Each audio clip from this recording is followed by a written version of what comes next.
הפרק הזה בא להזכיר לכם שלא צריך להיות מושלם בשביל להוציא דברים החוצה. היום נדבר על מה שכולנו מרגישים, הרצון לדייק כל דבר עד הפרט האחרון, להפוך רעיון לתוכנית, תוכנית למצגת, ואז אולי יום אחד להוציא את זה החוצה. אבל האם דווקא מי שעובד מהר הוא זה שמרוויח? בואו נדבר על מהירות, החלטה ותנועה, לא על שלמות. ברוכים הבאים לפודקאסט להכניס פרספקטיבה לעסק. הגיע הזמן ליצור את השינוי ולהגיע לתוצאות. זה המקום ללמוד ולקבל כלים על עולם העסקים, היזמות, שיווק ומיינדסט. אני רוני לאסרי, הבעלים של פרספקטיבה. ייעוץ עסקי, ניהול סושיאל, שיווק, פיתוח ויזמות, יצירת תוכן. בכל פרק נדבר באופן פרקטי, ניצור מהלכים ונגשים את החלומות. זה המקום שלכם להתפתח ולהגיע לשלב הבא. אז ברוכים הבאים לפרק מספר 4. בואו נתחיל בלמה מהירות מפתח היא קריטית. העולם זז ואנחנו צריכים לזוז ביחד איתו. קצב השוק, הטכנולוגיה והקהל משתנים כל הזמן. הרעיון שלנו שווה משהו רק אם הוא יוצא לפועל לפני שהוא מתיישן. אז מה היתרונות למי שבוחר לעבוד מהר? קודם כל, הם לומדים מהר יותר, כי הם לומדים תוך כדי תנועה. הם מקבלים פידבקים מהשטח. הם יוצרים נראות ותנועה במקום עמידה סטטית במקום. מעלים ביטחון, כי גם אם יש להם תוצאות קטנות, הם עדיין תוצאות. אז סטטוס הפעלה. האם אנחנו עובדים או שאנחנו רק מתכננים? אני הולכת לשאול אותך כמה שאלות. תחשבו ותהיו כנים עם עצמכם. האם זה נכון לגביכם? האם אתם אוספים רעיונות או מבצעים בפועל? האם אתם מתכננים פוסט או שהעליתם השבוע כבר 3? האם יש לכם מיליון רעיונות במגירה או עשרות מוצרים על המדף? סטטוס הפעלה מגדיר לנו עד כמה אנחנו באמת על מצב הפעלה ולא רק על חשיבה. בעצם כמה אנחנו מיישמים בפועל את מה שאנחנו חושבים ורוצים. בשביל להתאים את עצמנו לעולם, אנחנו חייבים להבין שהפרפקציוניסטים עוצר אותנו. הוא אומר לנו, רק כשזה מושלם אפשר להוציא את זה החוצה. אבל האמת, אמרו כבר חכמים ממני, עדיף כישלון מפואר מאשר חלומות במגירה. השיתוק בגלל היעדר שלמות גורם לנו לפספס הזדמנויות ותחנות בדרך. הוא מעכב אותנו, עוצר אותנו, ופשוט מוציא אותנו החוצה מהמסלול בלי שנשים לב. שאיפה לשלמות זה כמו שליטה מדומיינת. אנחנו לא באמת יודעים מה יעבוד או לא, אנחנו רק חושבים שכן. עשייה חלקית עדיפה על שתיקה מושלמת. ש80% מהתוצאות עובדות, זה אומר שאנחנו כבר משפיעים ב-80%. זה אומר שכבר עשינו 80% מהדרך ומהתוצאות. תמיד אפשר לדייק, לשנות ולשפר תוך כדי.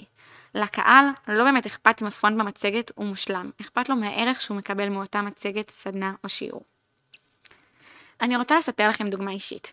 בתוכנית הדגל שלי להכניס פרספקטיבה לעסק, תוכנית הצמיחה פרימיום לעסקים, יש קורס דיגיטלי שבעצם תומך את התוכנית. מעבר ל-12 פגישות, הם מקבלים קורס דיגיטלי שהוא מלווה אותם בכל מיני תכנים מקצועיים.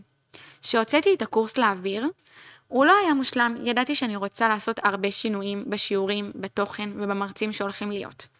ואמרתי, תוך כדי שהתוכנית שלי רצה, ואני מכניסה מחזור ראשון של נועצים, אני משפרת.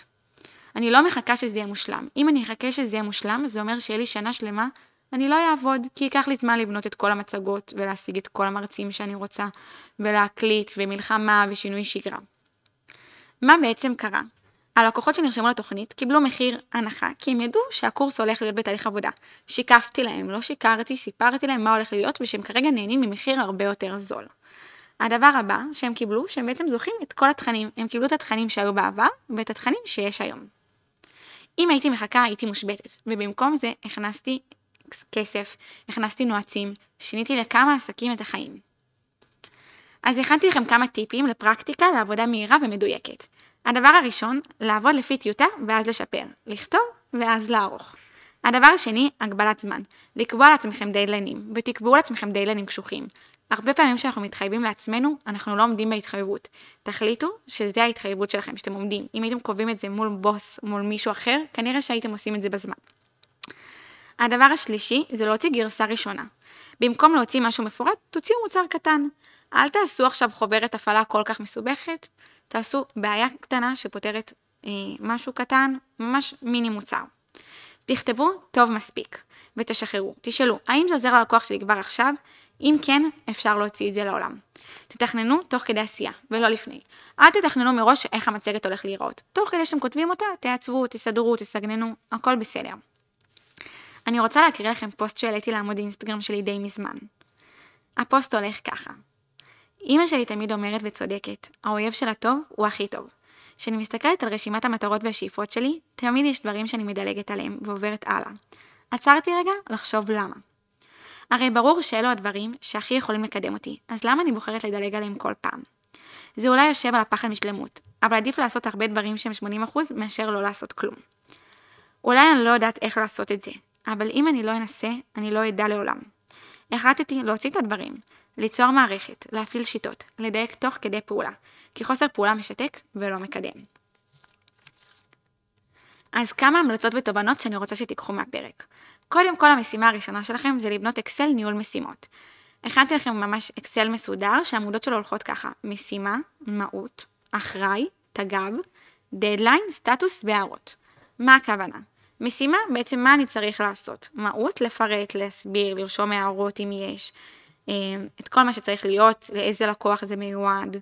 אחראי. גם אם כרגע אתם עובדים לבד, אני כן ממליצה לשים את הקטגוריה הזאת בעסק, כי יום יבוא ואתם תכניסו עובדים, ויהיה להם קל כבר לעבוד עם הטבלה הזאת, ולפעמים תעשו פרילנסרים, אז שיהיה לכם בקרה על כל מה שקורה. תגב זה מתי אני צריך לעשות את זה, ודדליין מתי זה סופי. יש הבדל בין תגב לדדליין. התגב זה שאני צריכה להכין את כל הפרקים לפודקאסט עד יום שלישי, כי אני מקליטה בחמישי ואני צריכה לחזור עליהם לפני. סטטוס בוצע, לא בוצע בתהליך, והערות במידה ויש. תציבו לעצמכם סטנדרטים גבוהים. אתם היחידים שאחראים על התוצאות שלכם. תזכרו, לא צריך שכולם יגידו שזה מושלם בשביל שזה יהיה טוב. רק צריך להתחיל, כי כל עשייה מייצרת עוד עשייה, וכל תוצאה, גם אם היא לא מושלמת, היא מקדמת אותך.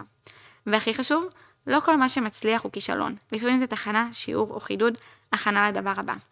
אז תפסיקו לחפש את התירוץ, כי זה לא מושלם, ותתחילו לעשות. אני מחכה לשמוע על הדברים שלכם, ונתראה בפרק הבא. מקווה שהפרק הזה לימד אתכם משהו חדש. אני מחכה לשמוע מכם. אני מזמינה אתכם להיכנס לאתר שלי וליצור איתי קשר בכל אחת מהפלטפורמות.